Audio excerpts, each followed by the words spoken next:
So why don't you give me the gigawatts that are rightfully mine, What about honor amongst time travelers? Oh, what a romantic notion. Do you honestly believe I could have amassed the wealth that I have if I worried about honor? Oh, no. So, pretty boy, if you don't want Hugo here to come rearrange your features for you, I suggest you just give them up. Then you'll be able to listen to this episode of the Retro Rewind podcast. Reflux capacitor, fluxing, crew, to stations.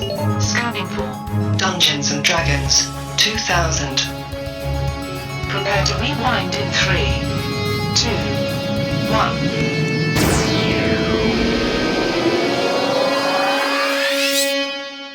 Welcome, Rewinders and new listeners, to the Retro Rewind podcast, where we take a fresh look at movies and games from 15 or more years ago.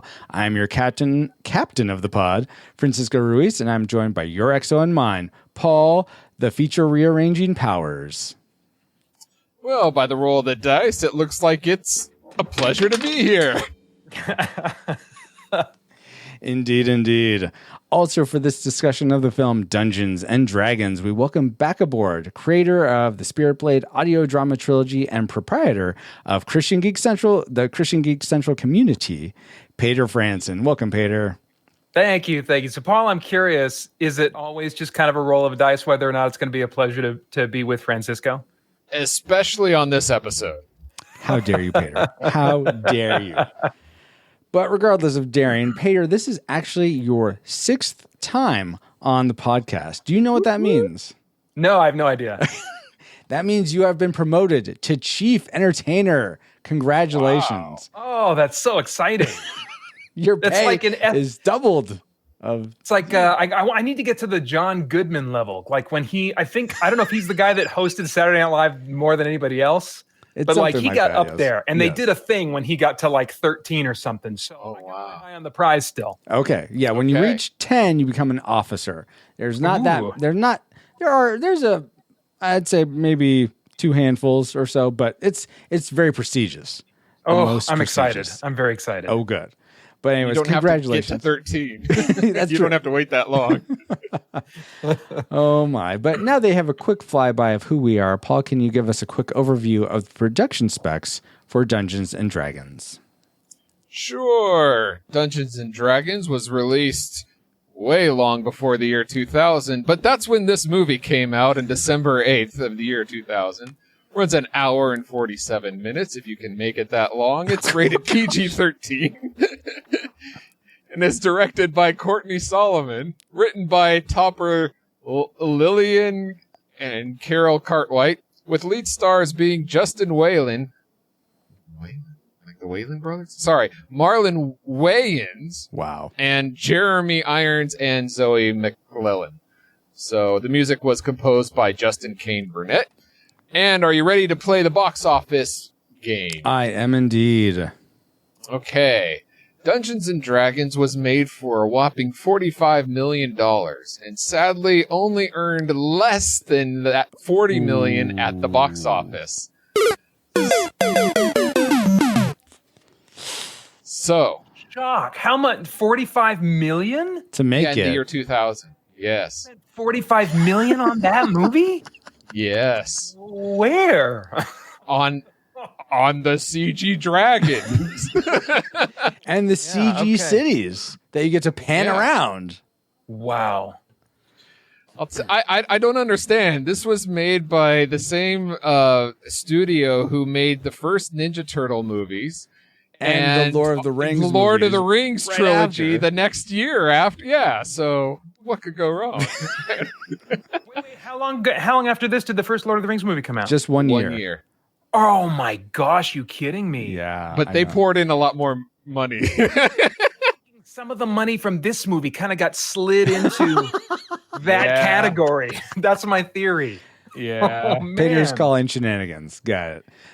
But And it's a good thing they released this movie before Lord of the Rings. yes. Totally. Anyway. So this made less than $40 million at the box office. But given this and the fact that it is a movie based on a game. Oh. How high in the box office do you think it ranks among the other 60 movies that were also based on a game? Wow, 60 movies. So, Peter, what do you think? I'm thinking it's gotta, because of the name recognition. There are movies that get made out of games that the games don't have a recognition that Dungeons and Dragons does. So I'm ready to believe that in a list of 60, this one is. Do we have to give a specific number and then we see who's closest? Yeah, exactly. I'm going to put this one at 12. 12. Okay. So high guess. In chat, we have Free Hugs for Free says 52. Enthusiast says 59. Bobo says 57. So everyone's against you here, Peter. Dale says 30. I'm going to split the middle, kind of like Dale, and say 25. So, Paul, who is closest? All right. Dungeons and Dragons, the year 2000, comes in at 33. Oh, so Dale correct. wins that. But yeah, so right in the middle. Off the top 5. Can you rattle off the top 5? Sure, why not? Warcraft is number 1. Oh, sure. I could have guessed that was number 1. Yeah. Pokemon Detective Pikachu is number 2. I don't know if that's count. Yeah, that's Nobody wants to play that. Here's a shocker. Rampage is at number 3. What? I didn't know that movie made it. Oh, that's a technicality. Really? Yeah. Okay. Rock's great and all, but Rampage, really? All right. Yeah. You know what? Clue came in at 39, so this movie beat Clue, sadly. Oh, no Wow. good. That's sad. Anyway, Do you want me to go 4 and 5, or you just Let's- want to let's- move forward? 4 and 5. 4 and 5 is Angry Birds movie, and 5 is Prince of Persia, Sands of Time. Oh, Okay, with Jake Gyllenhaal, okay. Donnie Darko guy. All right. Well, thank you for those factoids, Paul. And let's see if any of them factor into our memory mind meld or subsequent roundtable discussion, which we'll get to once Alice has located our target film. Alert, alert. Approaching target. Spoilers incoming. Establishing analysis vector. Don't touch that! Navigate the maze. Escape the dungeons. Slay the dragons. Don't you think that's just a little bit out of our league? This is No Game. Dungeons and Dragons. Rated PG-13. Starts Friday. Yeah, it's definitely no game. We're not playing around here. Be better if it was. Well, I mean, it is. It is a game, but not the movie isn't. That commercial definitely brings back some memories about Dungeons and Dragons, the movie. But to give you some context for the things we collectively remembered most before our rewatch, here is our memory mind meld synopsis of Dungeons and Dragons. The human form of Scar tries to control a $40 million CG dragon, but he fails, so he needs an artifact. So he sends his bald goon to Mage Guild to get it. Jimmy Olsen and Major Payne's baby brother are trying to steal the same artifact. Bagok? $40 million CG and healthy dose of overacting as my nerdy dreams are destroyed. Oh, in the end, good guys win, bad guys lose. Leonardo is the leader in blue. Does anything he can to get his ninjas through. Donatello. Oh wait, no, I'll stop there. Yeah, that wasn't. I mean, I guess some of that maybe was right, but most of it was incepted. But based on those memories, as flawed as they were, what rating did they lead you to predict for this movie before rewatching it? Did you predict it was going to be a classic movie, a nostalgic movie, or a tragic movie? Peter, what was your prediction? Tragic, no question. If any of you hesitate, I'm going to be a little shocked. Well, I totally predicted this was going to be a classic. Now I has the same tragic. Paul, how about you? No, well, here's the shocker. I predicted nostalgia. Oh, really? Okay, well, cool. Okay. I can maybe see it. We have some hope. Maybe this movie turned around for us, guys. I mean, that'd be awesome if it did. Maybe. We'll see. We will see. You don't sound too confident, Francisco. Well, confidence aside, it'll be interesting to see if those predictions can come true. But first, let's get into our discussion of the things we liked most about Dungeons and Dragons. Let's spin up our Best 3. All right, so let's start with Peter. What's one thing you did like about this movie? Even though you predicted it wasn't going to be good, what's something you enjoyed? I really liked how they just embraced the freaking D&D-ness of the world. You know, I mean, as wonderful as those Lord of the Rings movies are, I feel like they were. I mean, I haven't read the original books, so what do you mean you haven't read the original books? Okay, they're boring. They're super boring. Okay, the writing style. Anyway, I only know it was an animated movie beforehand. You mean animated cartoon? Oh, yeah, that's right. Yeah. But I felt like in those movies that they were almost afraid for the first two of fantasy. They didn't want to like really let loose. The magic was invisible in the first movie, you know? And so, and also Tolkien's world isn't as varied and lush and wild as Dungeons and Dragons. And they had like the purple dude with the eye and the forehead. And they had, there was just a variety, a crazy jungle of D&D-ness all over this movie. They were not ashamed of it. They leaned into it. Say what we want about the execution, I'm sure we will, but they were not afraid to be all in on the D&D-ness. Yeah, and I liked how only certain people could go on certain quests because that's just like the game. Oh, like how he has to go into that cave by himself? Is that what you're talking about, Paul? Yeah. Yeah, okay. And then later in the movie, there's like this invisible force, and I was waiting for like the dungeon master to be like, this is not your quest. He did even refer to the girl as like a low-level mage, right? Yeah, yes. I was like, oh, so like that's not a mechanic. That's like something that people talk about in this world of being in certain levels of at least of mages. Who knows if the other classes are like that? But yeah. Okay, yeah, I can totally see that. Yeah, the whole world seemed very steeped in the lore of D&D, which was a cool thing. I didn't sound like you're trying to force yourself to. I won't go too deep into this because this will come up later, but I did think there were some elements of those cities, the wide shots of the cities and stuff that looked very fantastical and was cool, and that aesthetic was cool. I did like that. Yeah, there's some design stuff. Again, we say what we want about the execution, but I just noticed the design too of like what you're talking about too. It's like, okay, they're doing they're going for some things, you know? Exactly, yes. Paul, what's something they went for that you thought went well? I loved, the CG dates itself, unfortunately, but I love the practical effects in this, like the costumes, the makeup, and everything.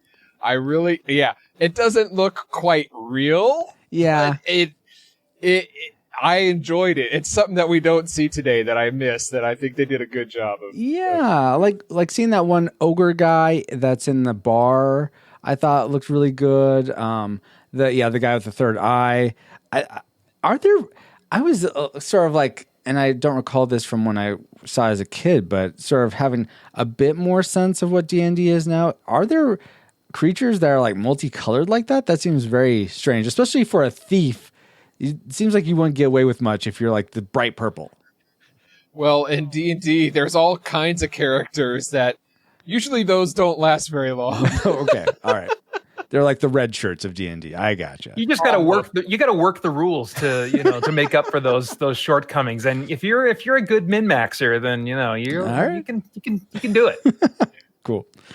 Awesome. Well, something I enjoyed was actually, I thought Jeremy Irons, he was like just over the top evil, and I really appreciated it. I feel like he was definitely, it was odd. He in a way grounded this movie and made it more believable. At the same time, he really felt like he was hamming it up the whole time. So that's a weird dichotomy, but I felt like it was enjoyable. It was always enjoyable for me to be watching Jeremy Irons when he was on, being his most Profion self. So that's something I liked.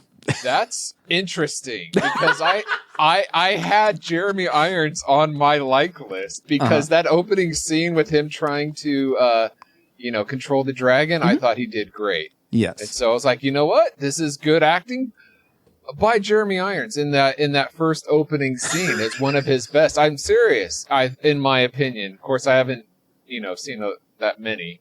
Wait a minute, one of his best? Like of all movies? Yes. In that now, opening. The opening scene. He said in the opening scene. Hold on. Opening scene. If you disagree, that's fine. But I crossed him off the list because of his.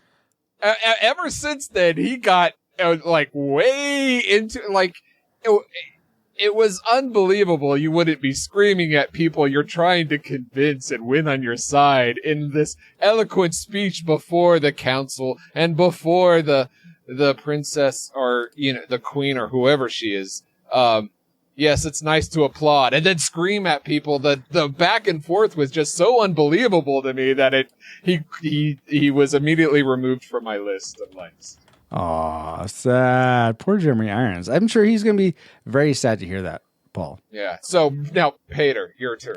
Well, I was just gonna say, I'm interested in kind of like the categorization of like that opening scene being among his best work in his career. Yes.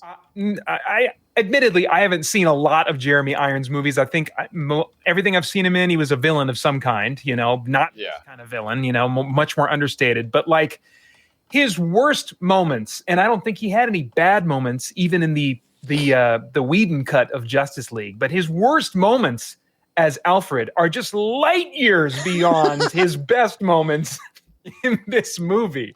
It's a wildly different spectrum in my mind. I had forgotten he played that role. Yeah, I haven't. The only roles I remember Jeremy Irons in are, a Scar, of course, and the villain from Die Hard with a Vengeance. I don't really remember him in a lot of other things. I of course know he's in other things, but I've never seen Justice League or Batman v Superman, so I don't know him as an Alfred character. You haven't seen Batman versus Superman? Mm-mm. We got to talk, sir. Have you seen Endgame? No, yet? I still haven't seen Endgame. Nor Rise of Skywalker. I'm behind. I'm busy watching Dungeons and Dragons over here. Okay. All right, getting back to Dungeons and Dragons. The reason why I crossed Jeremy Irons off is that I put on Old Blue Lips instead. I thought that bald guy, the way he talked, I thought his performance was much better and much more convincing. He did go into the extremes when, like the CG character was taken over, but those scenes called for that. So I thought he played well within the boundaries that the film had set up, much more than Jeremy Irons did. I appreciated him as the villain even more so. I can see what you're saying, Paul, but for me, he seemed to like over-exaggerate every single word when he was trying to emote. That just bothered me. He has this thing that he does with his mouth when he's really much better than me, chewing up scenery, literally. Yes. But he's much more understated in the sequel. Which I had never even Dungeons and Dragons before this. Dungeons and Dragons Wrath of the Dragon God is the direct sequel to this, and his character is the main villain. Oh, really? And it's cool. And it is a much better movie. All right. Some people that gave listener feedback may disagree with you, but that's neither here nor there. I haven't seen that one either, though. So wait, there is, according to the top 60 movies that are based on games, it says there's a Dungeons and Dragons 2, The Elemental Might. Is that the same movie or is that a different one? I don't know, unless it went under another name overseas or something. Wrath of the Dragon God is the second one, and then the third one, I can't remember. I don't have it in front of me right now. Maybe it's direct-to-video or something. Maybe. Well, yeah, Wrath of the Dragon God was direct-to-video and the Sci-Fi Channel. Oh, okay, gotcha. Let's get back to D&D number uno. Peter, what's something else you liked about the film? Let's see. I liked the character Death. All right, can we talk spoilers? Yeah. We did a spoiler alert already. Yeah. Definitely. I like that Snails died. Mm-hmm. And not just because I disliked the character. Oh God. I liked that this movie, that just is, one standout moment.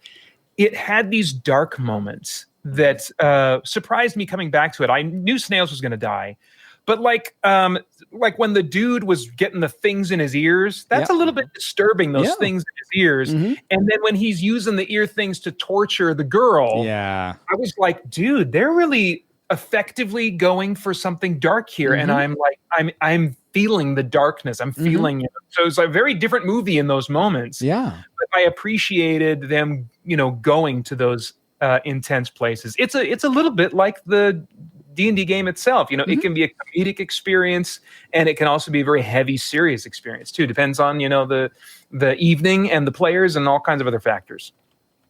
Awesome. Very cool. Yeah. And I will say that those darker moments definitely lend a lot of weight to this movie that it wouldn't have had otherwise. It would have felt, I think, exceedingly more cheesy if it didn't have those moments. So I'm right on board with you there, Peter. That actually leads me into my other is I actually, it sounds like you didn't care for this so much, but I actually did like the Ridley Snails friendship, their dynamic. I felt like there was history there with them. I would have liked the filmmakers to have leaned more into that and maybe seen like a previous experience that's now sort of informing their current adventure and sort of, I don't know if you do, I wouldn't want a ton of flashbacks, but I think that would have been nice. Just to see more of them like growing up or what have you and having to survive on the streets. And I think that would even impress upon us more the tragedy of Snails dying if you see like how they came up together as friends. So I would have liked that more than Ridley and what's her name? Mariana doesn't matter. Trench? She's a maid. The maid? Yeah, the maid, yes. I mean, she was fine. I felt like her, you're talking about like not good acting. I'm not an actor, so I can't talk, but I felt like here you go. You're talking. In fact, you have a whole podcast about it. I did not enjoy her acting prowess, but I did enjoy the Ridley Snails dynamic. Paul, let's go back to you for one more before we get to our classic makers. I enjoyed Zoe. She was one of the less overactors amongst the overactors. But anyway. All right, fine. Wait, did you say, what did you transition me to? Am I going to my classic maker? No, just one more like. I already listed my likes. The practical effects and Old Blue Lips. Oh, Blue Lips was... Oh, I'm sorry. Okay, I didn't mark it. Edna Mode, catching up on chat real quick. Hello. Lots of you guys are talking to each other, which is awesome. Super Shadow, thank you for lurking. Enthusiast says, P.S. Retro Rewind Pod, make your one thing else we like flawless in this episode. I'll do my best. Thanks for putting that pressure on me. Losers always whine about their best. Winners go home and play D&D.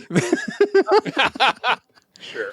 The exchange between Jeremy Irons and Thora Birch as the Empress. You like that, Dale? I guess I could see how that might be nice. And the council scene, the Empress, oh man, the more things I don't get like. It. Yeah. Yeah. Oh, and Free Hugs for Free, send a picture. You can all go to the Discord and look in the arts, clips, and vids. He actually took a picture of the old D&D, this movie's poster. Apparently I owned at some point. I had no recollection of it, but he still has it. So you can see a picture of it. And he says, now you know how I feel about Andy McPhail. Oh my gosh. She didn't have curly hair, though. Free Hugs for Free. Okay, back to it, guys. Let's see. So, going to Paul. So, actually, we're going to go to classic makers. So, I just gave mine. But so, as much as I like the Ridley Snails relationship, I don't know if any of the relationships in this movie made for your guys' classic makers. Probably not. But let's get to classic makers. Peter, what's the thing you loved most about this film? I know this is like your favorite film, so it's got to be something really high up there. Well, okay, it's similar to my first one about embracing the D&D-ness, but okay. I needed to give it its own thing because this is something that I just care about deeply in fantasy movies ever since the first Lord of the Rings and the fight between the two wizards that look like a couple of old Jedis. Can I guess? Yes, go for it. It's that there's actual magic effects that you can see, like lightning and stuff. Visible magic. That is correct. Freaking visible magic. I just want to see the magic. I want to see the crazy patterns in the air. Warcraft was great for this. All kinds of crazy spectacle and light shows and stuff going on. Just let me see it. You know, purple lightning, baby. You can only get it here. And I want it. You know, explosions. Don't get me wrong. Again, the execution really cheap and shoddy looking, but it was there. I could see it. And for that, I am grateful. Fair enough. Paul, what was your classic maker? My classic maker was Pater's previous like, and that is the death of snails. Oh, really? Okay. Wasn't expecting that. It's a main character, and he dies, and they did it so well. The acting in that scene by everyone around, especially Justin Whalen, who did I think he really carried this movie well as far as not overacting as much as others, and he really grounded, and especially that cry when snails get stabbed. So they really brought. That was like a true moment. So I applaud this film for that moment. Okay, very cool. And I already said my piece about that. I thought that was a good part and how I think it could have been magnified. So that wasn't my classic maker, though. My classic maker was so at first I wrote down the overall adventure. That's when I was about halfway through the movie. So I'll say the overall adventure of this movie in the first half. It seemed very adventurous. They were going from one thing to another, having to escape, having to get to, all until they get to the maze, which I think I think the maze should have been the climax of this film because that was the funnest part for me, like him trying to figure out the maze, all the different traps. And that maze, when you see it from the overhead, there's so much to it. I would have loved to have him have to spend a lot more time in there. Maybe like get to a point where I can't go on. Like he has a what's it called when someone loses? Yes. What he throws sand across so he can walk across the invisible bridge. Something like that. But no, when someone like loses faith, what do they call it? A darkening of the soul or something? Sure. Dark Night of the Soul? Dark Night of the Soul, yeah. He experiences that because he can't get past the thing. And then he thinks back to his friendship with snails when snails told him this one thing, and then it jogs something in his memory and is able to continue on. See, this is why we need the flashbacks, guys. Jehovah begins with a J. Exactly. But in Hebrew, what is it? How's it go? Hebrew, Jehovah starts with an I. J-A. Okay. Anyway, so my classic maker, was just the maze pretty much, and the adventures leading up to the maze. I really enjoyed that. Now, let's see. A classic maker we have from chat. Dale says Bruce Payne, who was Domador? Yes. Domidorian? Old Blue Lips. Damodar, I think. I enjoy his performance as, okay, you guys apparently I saw something in him that I did not see. When he wasn't talking with his lips, I thought he was great. He had a very good menacing demeanor to him, but regardless, I think it's time we continue on.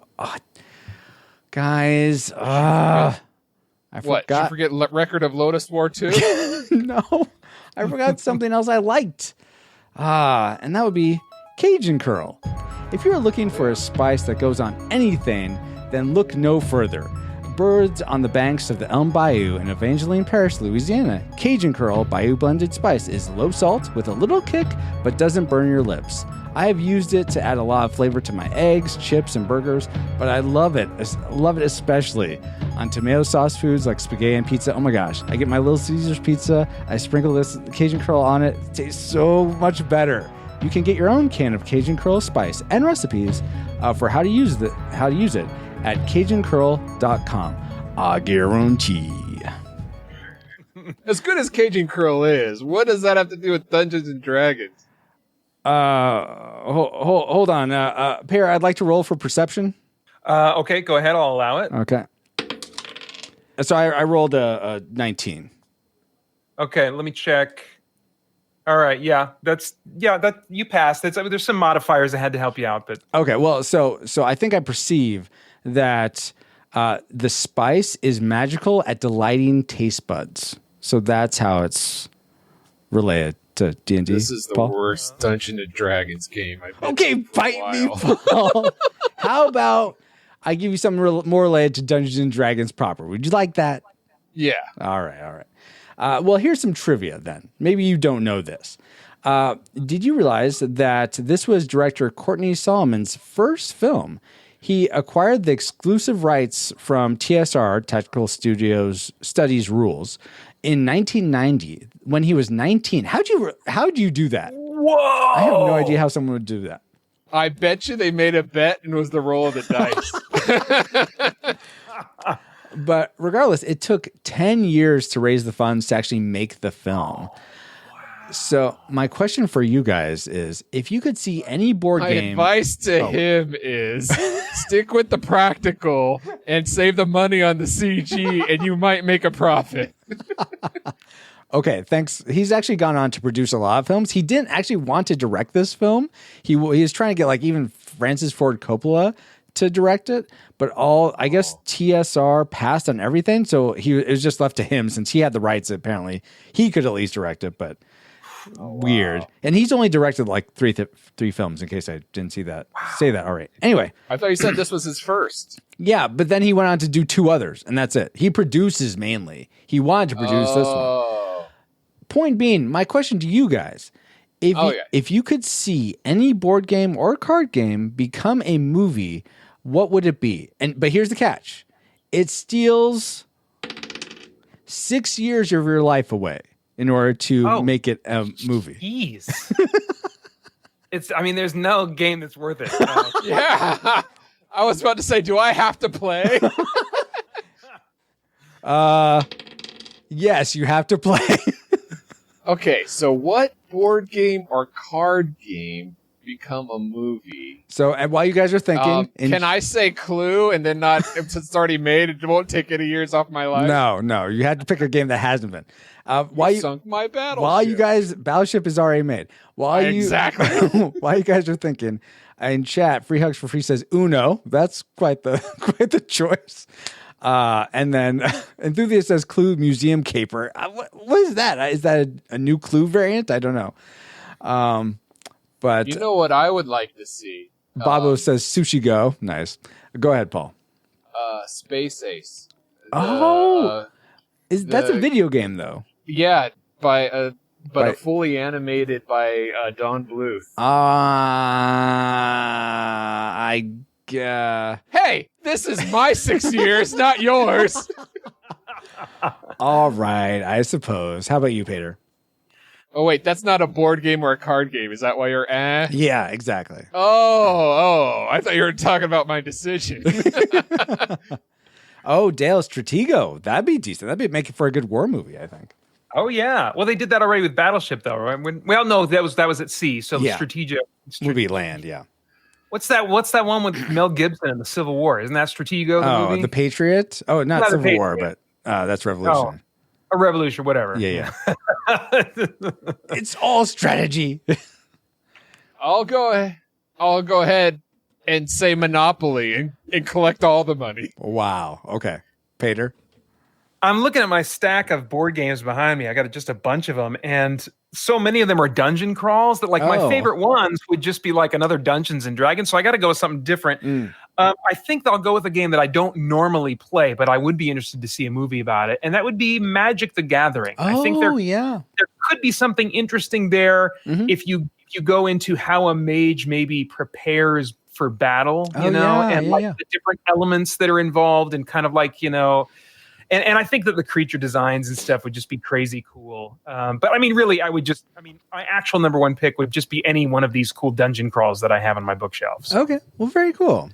Awesome. So, Hero Quest, says Dale. Let's see. We have Win, Lose, Banana. I have no idea what that is.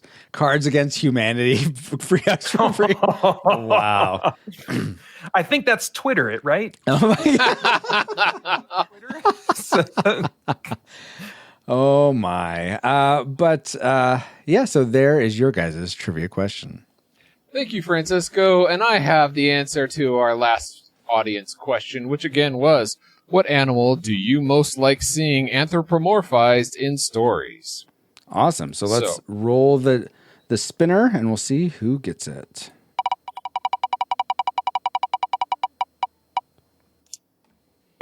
And the answer is Enthusiast. Yay, Enthusiast. His answer was, while my favorite anthropomorphism is a tiger, I'm always fascinated with how they do snakes. Sir Hiss from Robin Hood, Viper from Kung Fu Panda, etc. All right, nice. So Enthusiast, I think you're already subscribed, so when your subscription ends, I'll give you the gifted sub. Speaking of snakes and anthropomorphized, do you like the snakes, Enthusiast, in the Chipmunk Adventure? And do you think that scene is inappropriate? Anyway, there's a debate. My gosh. Go listen to our episode on so wheeze. On the Chipmunk Adventure. Yes. Okay. Fine. Listen, I'm really disturbed, guys. We need to put a stop to the anthropomorphizing of all animals. This has got to stop. And the fact that you guys are enabling this with your podcast is very unsettling to me. Well, our last episode was on The Secret of Nim with anthropomorphized mice. So that's where it came from. It's connected. It's all connected, Peter. Okay. All right. All right.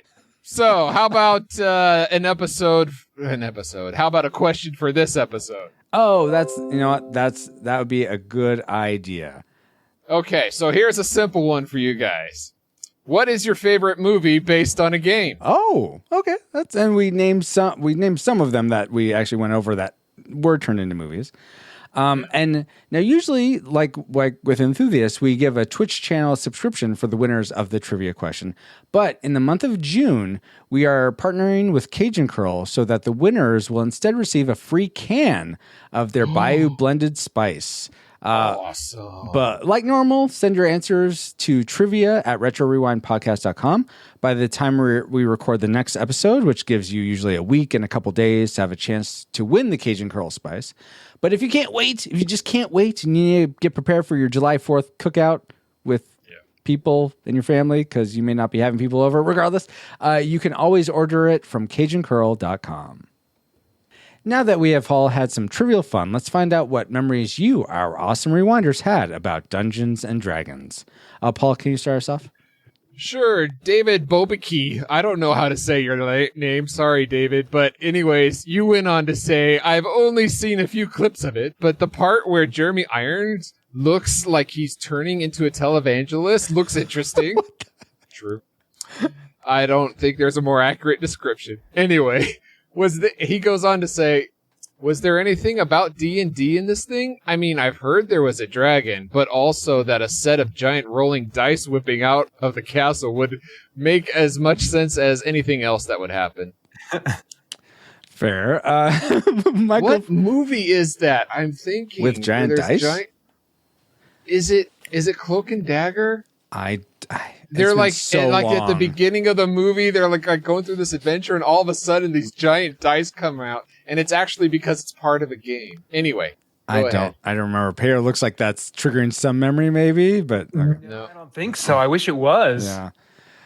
Continuing on with listener feedback, though, Michael Fraley says the sequel, Dungeons and Dragons: Wrath of the Dragon God, which Peter was bringing up, was watchably bad. Oh, but so much more so when you watch it with the audio commentary. The commentary was 3 people from Wizards of the Coast commenting in character as D&D adventures.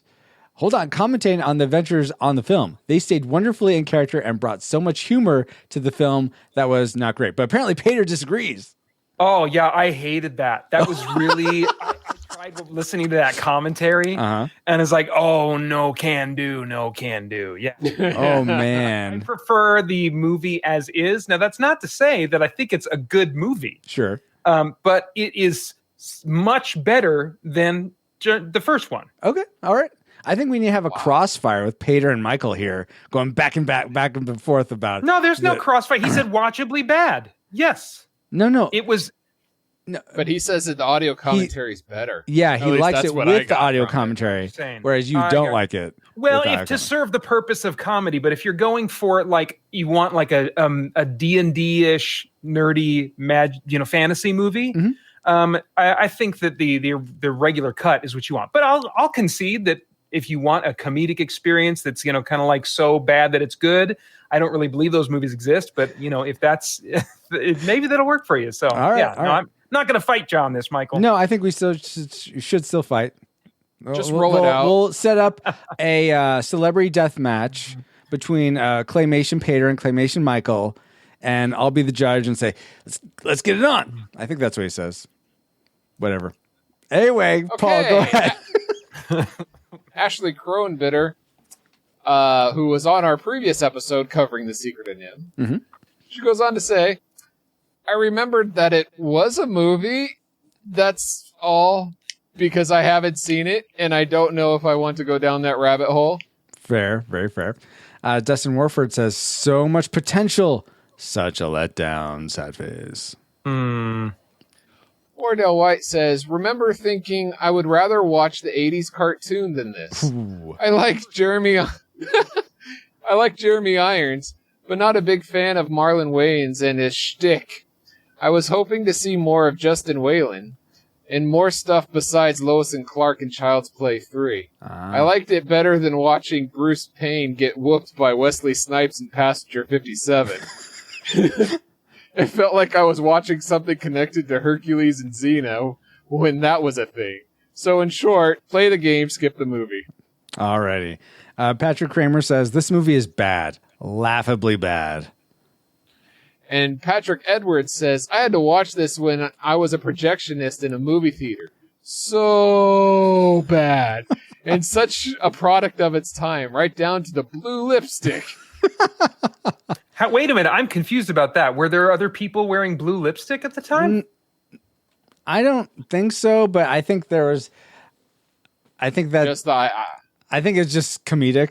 I think just kind of like that design, something about the design aesthetic. Yeah, I think so. I mean, someone did post there was an episode of Friends where Joey, the character Joey, does a Japanese commercial and has blue lipstick.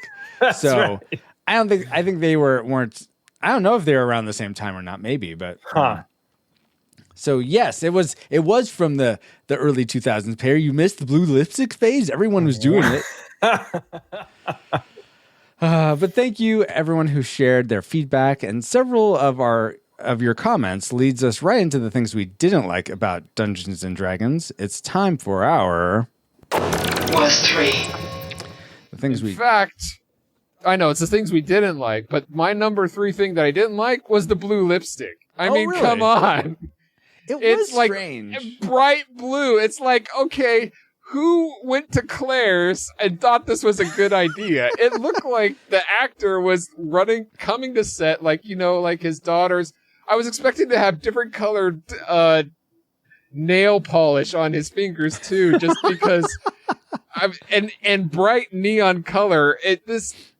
Okay, Dungeons and Dragons, as far as I remember, encompasses a lot of things, but this is not one of the more serious, or I should say positive things. I mean, I'm not against bright blue lipstick if your other colors in the movie are also bright and it kind of matches, but this is like so off that it's disturbing.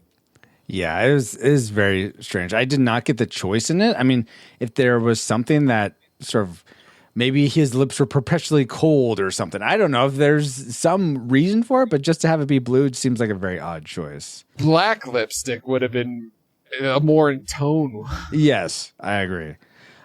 Peter, was the makeup effects something you didn't like, or what was one thing? Yeah, I mean that's the exact same thing I was gonna mention first is the blue lips on Damodar. I mean, it's it really looks like something horrible went unfinished in the makeup chair, and like he just went out, and everyone was just like, "Well, this whole production's nuts," so nobody said anything. I mean, it just seems like the reasoning there is totally beyond me. Yeah. It's almost as if he did it on a dare, or if it's like fine, if I'm going to do it for this amount, then I'm going to do this, like out of spite. Yeah.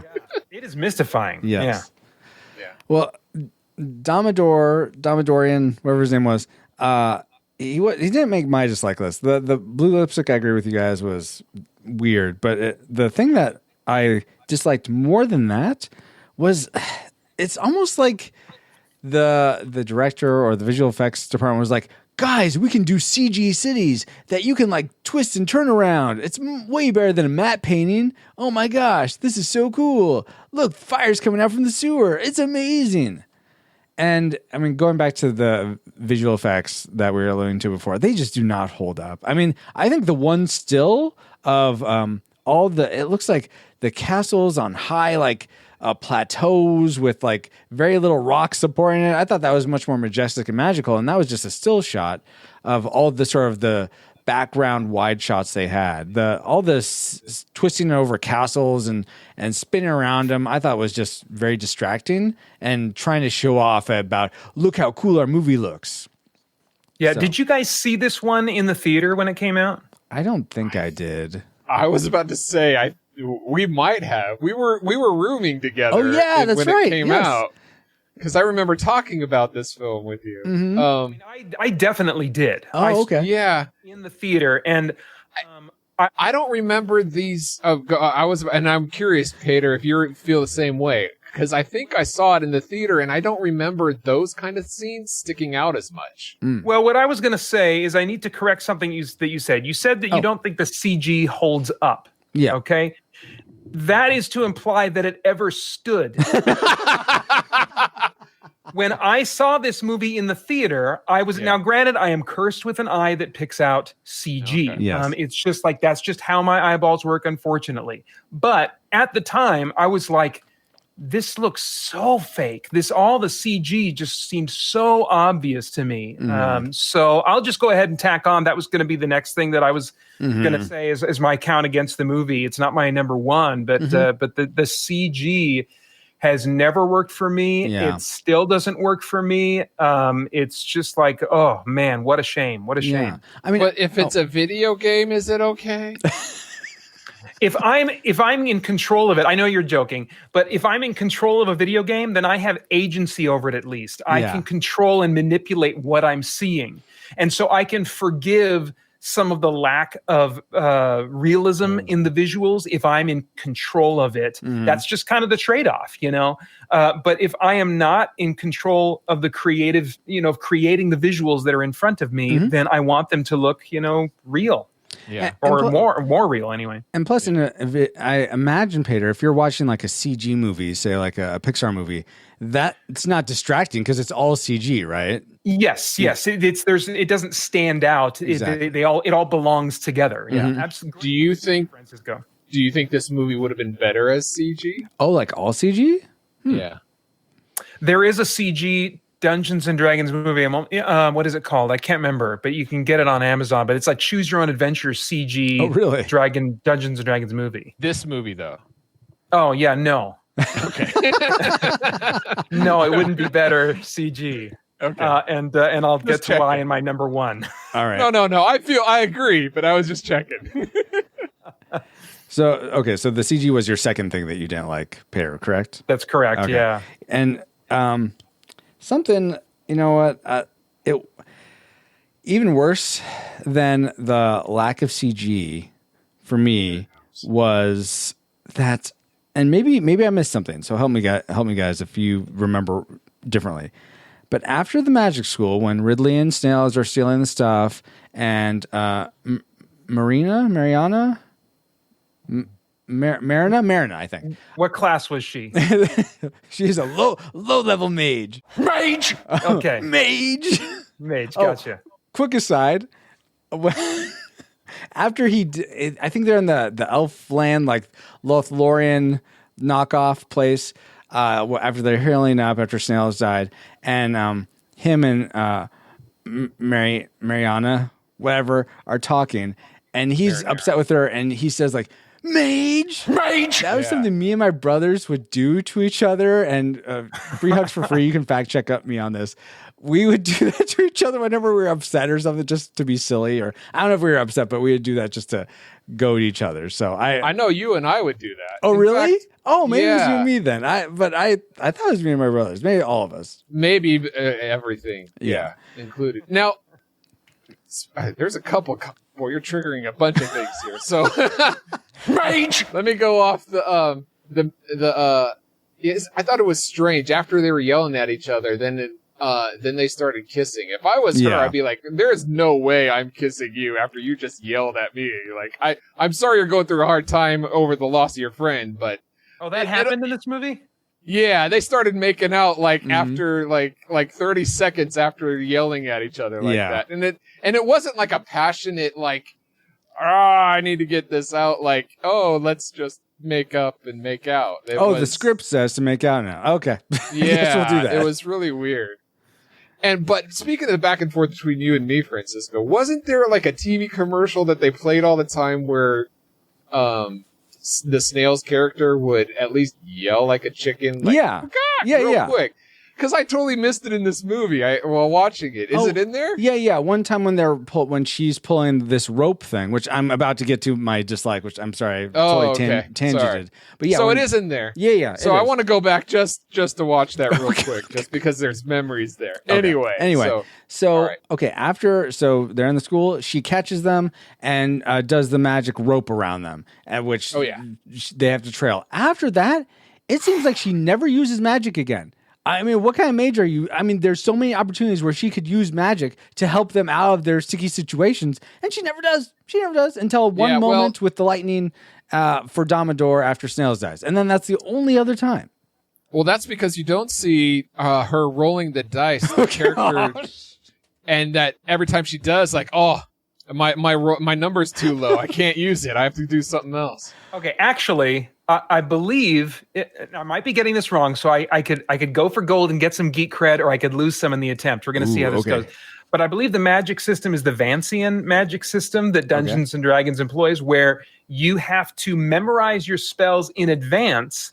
And then you have so many spells memorized, and when you cast them, you lose them until you spend dedicated time rememorizing your spells. Then how did she get trapped into the map if she had never practiced and learned it before, like the boy did?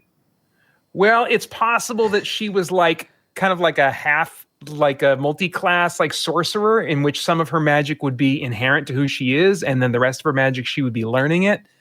So that would be my guess. If I were to try and D&D nerd defend this thing, which I don't think D&D nerds are going to defend this movie. But if I were to try, that's the route I would go. Let's see if that's a hit. Sorry, Peter, you missed that one. So sorry. Wait a minute. I thought I'm the dungeon master. We trade back and forth. Look at me. I'm the captain. Anyway, so that's something I didn't like. Paul, what's something else you didn't like before we get to our tragic makers? Well, your dislike there sounds an awful like my number 2, and that is just bad writing. And let me go over a couple brief examples. When the Empress, Queen, whatever her name is, or whatever her position says, she basically says, "My conscience is above the law." I have some some arguments there, and so they're trying to take away her power, and she's trying to get backup, and she's trying. Well, she hasn't lost the power yet. Sure, and they're debating it, and Jeremy Irons' character warns them, "Hey, she's going to try to strip away your power." Mm-hmm. And they're like, "Oh no, she won't do that." Then all of a sudden, there's some other stuff going on. You're distracted with these other characters on their quest. The next thing we know, she is attacking with a full force of dragons because they disagreed with her in court. And it just does not make any sense from everything that we've been told about this character so far. It's like she just went into total dictatorship and is obliterating the enemy. So there's a lot of things that just I felt was sloppy writing in them. Paul, here's what you don't understand. Okay, there's a lot, so please illuminate at least one. There's a logic here. Okay, now behind all we're seeing is the game world as it plays out. What we're not seeing is that the player that was controlling that character just had a really bad day at work. In between those two scenes, they sat down at the table that night and said, everyone's going to die. And the DM was like, I'll allow it. Wow. Okay. Yeah, I think that's as good as the answer as any, Paul, because I can't make heads or tails of why that decision, how she got there. Makes sense to me. Oh, my word. Actually, now that we're on that, how it seemed very strange. I wish, and this again, you could solve this with my whole flashback solution. It didn't seem like there was much of. I wish they would have established how it was so good for mages and how it was so bad for commoners, because it didn't seem like it was. I want all people to be free and equal. Okay, that's nice and all, and as a United Statesian, I can value that. But why in this world is that important? Because I'm not seeing much of a. I don't see a bunch of people in slavery or anything like that. So, well, no, it's from what I gathered just from watching is that the thieves had to steal in order to survive. So they weren't given the opportunity to work and to make a fair living. But not everyone's a thief, Paul. So no, but there's like groups and like guilds and like there's like these people had to settle in that because that's the only way to survive. It seemed, and I could be wrong, because I'm implying, I'm in my head filling in the gaps, and in my head I filled in the gap that, these people are not even given a chance, they're ignored, they can't work, they can't do anything, they're not allowed these quote-unquote privileges to live free and equal. Yeah, I guess. I mean, sure, I guess I could see that, but it doesn't seem like all of a sudden they would get work just because she mandates something like that. Well, it's kind of like, let's say if the rich only bought from the rich and only hired rich. Mm-hmm. How is the poor going to work? Okay, all right. But I think I'm with you, Francisco, in that we didn't see that class struggle playing out in the story. And so we have to kind of infer a ton in order to make it work. Now, I mean, does the movie do anything that contradicts kind of what Paul is kind of working out in his head? No, but neither does it present those things clearly. And so I totally get where you're coming from. Okay. Thank you, Peter. Thank you. I'm a peacemaker. I appreciate, because me and Paul, we're always like butting heads. Jeez. Grumpy old men over here. But now let's get to our tragic makers, the things we hated most about Dungeons and Dragons. I mean, but are there really any? I mean, this amazing Citizen Kane level movie, how could there be anything we hated about it? But maybe there is. Peter, why don't you give us yours? Okay, the way I'm going to word this, I'm not going to say acting. I am going because I don't necessarily think it's an issue of acting. Oh, okay. What I am going to say is performance style. The performance style that actors went with, or that the director went with, or whatever the result was. Because like I said, there was that moment where the mage girl was being tortured. And Paul, as you said, Jeremy Irons had a flash of brilliance, you know. So I'm not looking at this cast and saying these are bad actors, you know, or necessarily even that they were doing bad acting. Mm-hmm. And I'll justify that more a little bit later. Okay. But I will say that the performance style severely grated on me when I watched this movie for the first time. Oh, okay. And watching it again, I mean, at this point, by halfway through the movie, I was just kind of letting my boys enjoy it, and I was getting some work done. You know? Oh, they watched it with you? Kind of keeping track. What did they think of it? I'll get to that in my clip. Okay, all right. Good. Now, I'm curious if this may bleed into what you just said, Peter. Dale in chat says, I think this movie is a victim of good actors hit with a bad script. Do you feel like the script had a big part in that stylistic choice you were talking about, or they're sort of separate? It's hard to say. It is really hard to say without like just looking at the script, because to divorce the two is so difficult in a lot of movies, and I think this one very much so because the performance choices are so strong, so loud, but I am a strong believer in subtext, and what an actor can deliver in their tone and in their delivery can completely transform a script. And so I think that you could have a really rough script, even a script like this, and really solid choices in the performance style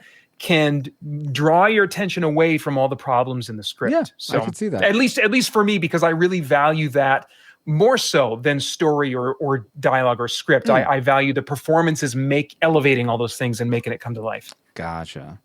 Peter, speaking of style, something that bothered me and kind of goes contrary to one of Paul's likes was, in a way, maybe not so much. You're more talking about the visual effects, but I thought the costumes and the weaponry in this film felt so cheap. I mean, it looked like it was I think someone in chat mentioned this, Hercules or Xena. I mean, it seriously, they might as well have just those were on loan for this movie, because they didn't probably were. And I don't know if it was a combination of that and maybe the grade or the film quality wasn't very good. I mean, it seemed overall the film quality looked good, a bit better than those sort of TV shows. But yeah, something about the actual costumes and weapons, and that plus maybe the way it was shot, they just look so we don't care about this movie. We're just trying to make this movie, and we only have $45 million, and we had to spend most of that on Jeremy Irons and CG. So here's foil for your sword. I can see. I think it was in one of the that first scene where Jeremy Irons is trying to take control of the dragon. It pans down to a boot, and it looks like a modern leather black boot that is just thrown in there. He has other Ren Fair fun garb on, but I thought the costumes were fine, but it didn't distract me from the movie as much as you did. I guess I guess it's not. I guess no, it is a fair comparison, because same production studio and same sort of fantasy world. When you look at the costumes and the weaponry in Lord of the Rings, it's like night and day. Oh gosh, I mean, it's like night and day. What? You get what you pay for. I suppose, but man, it was just night and day. I can't say it any other way. That's exactly what it was. But Paul, let's go with your tragedy maker. Let's finish this off, this conversation, this roundtable of Dungeons and Dragons. All right, thank you. The thing that I disliked most about the movie Dungeons and Dragons, I wrote down silly and over-the-top reactions. So what Peter said, pretty much. Yes, exactly. You have...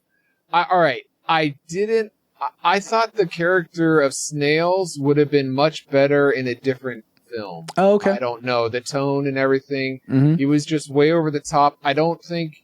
I think the actor is good. It's just... tone it down some, for this film. Subtext. For this Listen film. to Peter, subtext.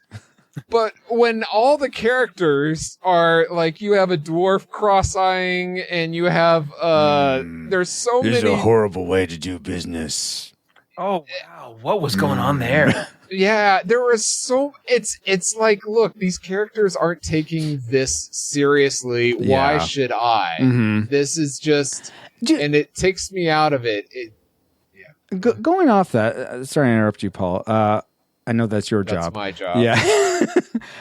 I wonder, do you think there's some element of the directors trying to bleed in the idea of there's other people playing these characters, and that it wouldn't be very quippy and clear, and that there is this element of obtuseness to it? If there wasn't so many characters that were so over the top, I would say maybe, but I honestly, if I had to take a stab at it, I think it was the director trying to infuse humor into a dramatic film, so that a little too much, there was a balance missing, and I don't think was successful. Okay. Yeah, I would speculate that I would allow for the possibility that they were maybe not going on a meta level for like players are controlling these characters. But the thing with Dungeons and Dragons is that the tone can be so different given the, like I said earlier, with the night that the kind of night the players are having, the kind of story that the dungeon master is telling, or the tone that he wants to have in the experience, and there is so much goofing off and laughing around a table typically in so many games of Dungeons and Dragons that I see the possibility that this movie is a victim of the filmmakers trying to figure out, how do we capture all of that at once? Yeah. How do we capture all the tones that D&D can have all at once? And so you have them going for these heavy moments and then all the time going for these, crazy jokey moments. I think there is a way to do a D&D movie where you do capture all that and it's not this mess. It's Wrath of the Dragon God or something. No. I don't think they've done it yet. I don't think they've done it yet. Oh, okay. But I think that there is a way. Like, I've got a pitch for a Dungeons and Dragons movie that I won't share now. But there is a way you can do this. Awesome. Okay, I want to hear it. Though. Free Hugs brings up, maybe this. I don't know if this is your pitch or Peter or not, but they should have made it more like Princess Bride, where the grandpa is a DM telling the story to the kid players. I think that dynamic may have made it work better overall, especially given the style choices. I don't know if that would have made it stellar, but I think that could have been an improvement. That's exactly along the lines that I'm thinking. And I think actually it would work better as either a film series, a trilogy. You need to have lots of room to tell the story, or better yet, a TV series. Yes, I was thinking a TV series. So that week to week, you can have two stories being told. One is about the players in the real world and their lives and stuff like that. Because as I kind of joked earlier, the kind of day that you have at work will affect what choices you make sitting at the table. If you're feeling extra tired or you're feeling extra silly or whatever, and so there's just a cool dynamic there. And I think that they could have this great, exactly what he was talking about, switching back and forth between the two worlds. And in that way, you could have serious moments and you could have crazy, funny meta moments, and it would all work because the audience is in on what's going on. Totally. Yeah. And with the Demogorgons and the underworld. Exactly. And Free Hug says, let's make it, Peter. And he is a film editor. So, I mean, maybe you two could get together and do something. Anyway. All the targeting information has been computed, and now I just need you to roll for the firing solution. Oh, now you're the DM again. Okay, all right. I think I can do that. Hopefully. It's a natural 20. Does that make the cut? Yeah, that works. Awesome, perfect. Awesome. Critical success. Woohoo!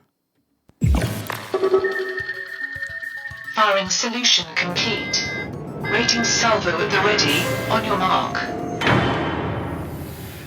All right, guys. It's come to that time. Is Dungeons and Dragons from 2000 a classic? We'd recommend anyone go see this movie, whether or not they've seen it before. A nostalgic, if you remember liking it, it's probably worth your time to revisit it. Or a tragic, it's worth no one's time to get today. If you've never seen it, go watch Lord of the Rings. If you have seen it and think you remember it fondly, just leave those memories intact, because rewatching this will sully those memories. Let's start with our guest, Peter. What is your final reign for Dungeons and Dragons? This is going to be the most positive, tragic rating I've ever given out on this show. Okay. And let me tell you why. Okay, this is why I said I was going to comment on my boys watching this movie in my final remarks. Okay, this movie, I don't think it was done like this on purpose, but if as like a fantasy nerd with kids that you want them to enjoy some fantasy nerd stuff, and they're not ready for the heavy, Solomon Kane fantasy movie, this is a great option for a children's fantasy movie. All the performances so over the top. All the stuff that we hate either doesn't faze them or it's an advantage. I kid you not. I was watching this with my youngest yesterday, and he said, he's 9 years old, and he said, You know, it's funny. It's strange is this movie's PG-13, but it's actually pretty funny, and he was laughing a lot, enjoying it, through the whole thing. And it's not the first time he's seen it. Both of my boys have seen this movie like twice before, and that was years ago. They saw that Daddy was watching it again. And when I was starting to just kind of keep it in my peripheral and move on to getting some work done, they both brought chairs in here, sat down, and were riveted, So if you want to have, kind of a shared D&D experience, I think that for a younger audience and a younger audience that also you maybe want to introduce them to some darker moments. You don't necessarily need them to have just a saccharine sweet experience, but they're ready for a few darker moments. But the whole movie, they're not ready for the whole movie to be like that. I think for the right audience, this is a classic, but you qualify it every time by saying everyone. It's, if you're a classic, as everyone should go see it. No, almost no sane adult should see this movie.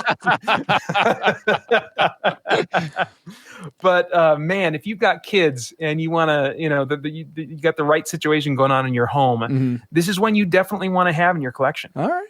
That I could see why you said that's the most positive tragic you'll ever give. Awesome. Paul, what is your final rating? If you liked this movie in the past, there's a chance you may like it again. But I didn't like this movie in the past, so it's hard for me to say that it would be nostalgic because I probably will not ever watch this again. I was bummed that I had to watch it again for this podcast. I was trying to be hopeful and give it a nostalgic, and I think I put too much hope into it because it just crashed and burned. So I do want to, like I said, I will go back and look for that chicken moment, but only because that's a separate thing. Yeah. But I'd be surprised if I ever watch this again. And so my rating is tragic. Tragic. You know what, guys? I have to give it pretty much the same thing, tragic as well, because like I said, that first half, I can be invested in. I like it. I like Peter. I'm totally with you that it should be a TV series, and I think that'd give them the ability to have the darker episodes, the lighter episodes, and not have it be so like, okay, where is the tone? I can't find the tone here. Where are you, tone? So I think that it would have been much more successful that way. But as a movie, I'd much rather watch Lord of the Rings. I'd honestly prefer to impart Lord of the Rings to my kids before this. Actually, you know what? I'd like to show them before is the animated Hobbit movie. I think that that has a few scary moments, but I think it being animated is a bit more for my kids. I think your kids probably can handle stuff better than my kids can. Right now, they're 8 and almost 5. Whoa. But my 8-year-old is very like she cried at Milo and Otis because the crab pinched. Well, the nose. It's sad. No, because the crab pinched the puppy's nose. Oh, yeah, that moment exactly. So, given that, it's probably not one I'm going to show. This is probably not one I'm going to show with my kids. I don't want to watch it again. I will say there are those quotable moments of mage and I guess macabre, but that's about it.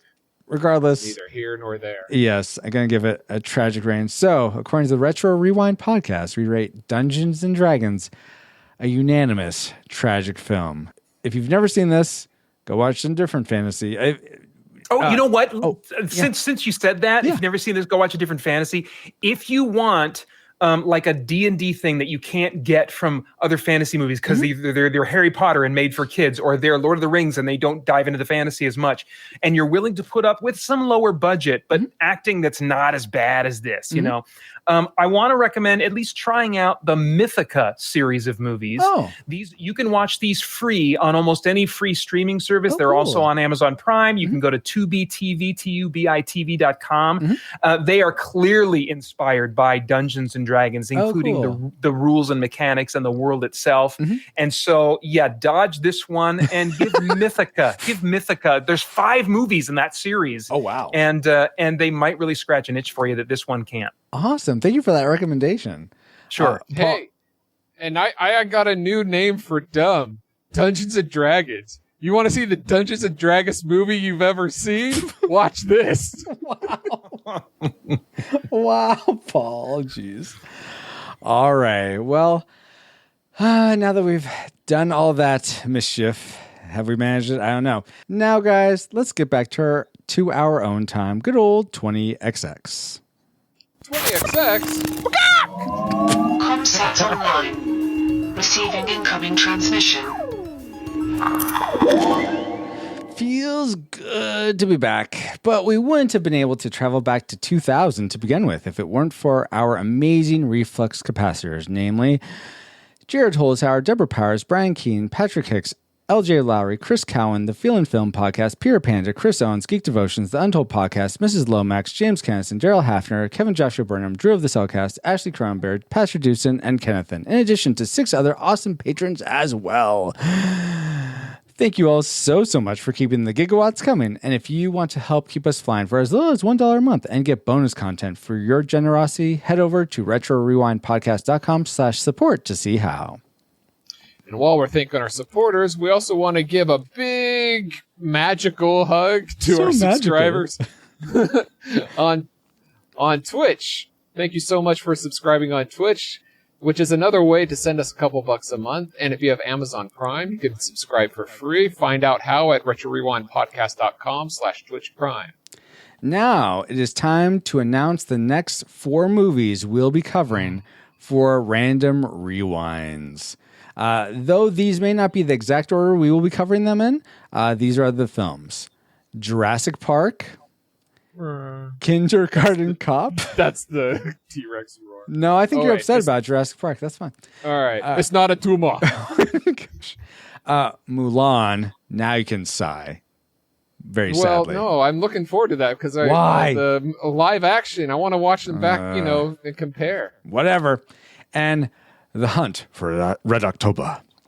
Now that I'll sigh because I've never seen. What? Oh my goodness. Okay. So those are the next 4 movies. We will be putting I'll be putting up its own channel on our Discord. If you want to sign up to potentially be a guest host, you have to be on our Discord and retrorewindpodcast.com/Discord to get there. And there'll be a channel just for signing up. I'll have those 4 movies. Each will have their own sort of emoji. And you will, if you want to sign up for being a guest, you will react with the emoji corresponding to the movie. You can react to as many as you want, but that's where you'll find that.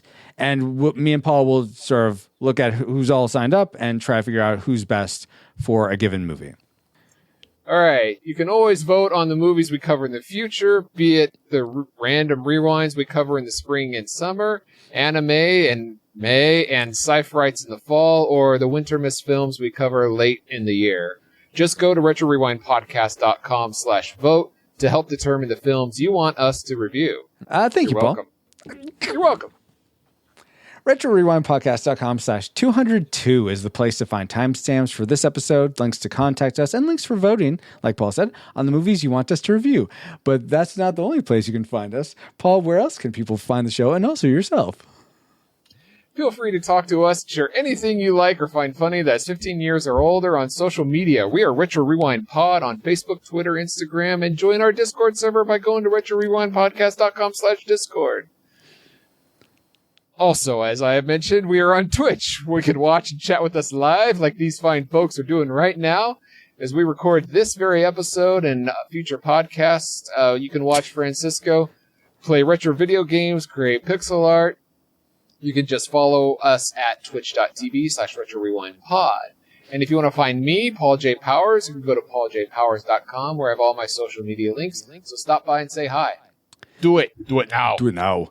Thank you, Paul, for being an awesome fellow quester with me, a friend, and co-host on this podcast. I really appreciate getting to slay the dragons of the podcasting world here with you. Yes, it's been quite an endeavor. Not an ordeal. An endeavor. That's good. Yes. That's good. That's neutral enough. Yes. But seriously, we're also grateful to have Pater on to discuss Dungeons and Dragons. Totally. the 2000 film with us. So, Peter Franson, please tell us how to find you online, and is there anything you'd like to promote? Well, let's see. Over at ChristianGeekCentral.com and on the Christian Geek Central podcast, we are just, as of today, beginning our annual celebration of the Summer of Free, and these two handsome gentlemen are going to join me for one episode of the podcast to help celebrate that, and we're going to talk about some. Actually, we're not going to talk about anything free. We were going to, but there's been a big change of plans. Really, just like 2020, it's a big change of plans. But like ChristianGeekCentral.com, and I also do audio drama stuff. But, one cozy feed where you can get all my stuff and check out what I'm doing. You don't have to be a patron. It's just most of it's free in the feed. And that's over at patreon.com/SpiritBlade Productions. Awesome. Thank you, Peter, so much. It's so awesome getting to have you on as a guest. It's always a fun experience. I love it. Thank you. Awesome. Glad to hear it. But as much as I love Peter being here, as much as I love doing the show with Paul as he picks at his scars, I actually appreciate someone even more. You. Yes, you. Domador, Ridley, Marlin, Mariana's Trench. Whatever you're doing, wherever you are, whether you're working out, whether you're doing dishes, on your commute, wherever you are, whatever you're doing, thank you. And whether this is your first time listening to the show or you're part of the Rewinder community, thanks for spending time with us, and we pray you are more joyful now than when you first hit play. I have been and continue to be Francisco Ruiz. Find me on Twitter at FXRetro, so that's FX Retro, with an underscore at the end. And DM me there if you for pixel art commissions. Dungeon Master, you there?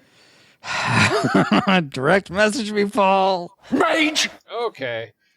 Finally, we are proud to be part of the Christian Geek Central network at ChristianGeekCentral.com. You can catch us at CGC or our website, but like a Pokemon, we got to catch you all for Jurassic Park, our next episode of the Retro Rewind podcast. Jurassic Park yet? Retro Rewind mission complete. Proceed to nav point Omega and return to base. I hope Jeremy Irons never hears this episode, because he's going to shout, "Let their blood rain from the sky!" Well, all we have to do is be prepared. And then Be prepared. exactly. Okay, good. I'm glad you picked up on that. All right.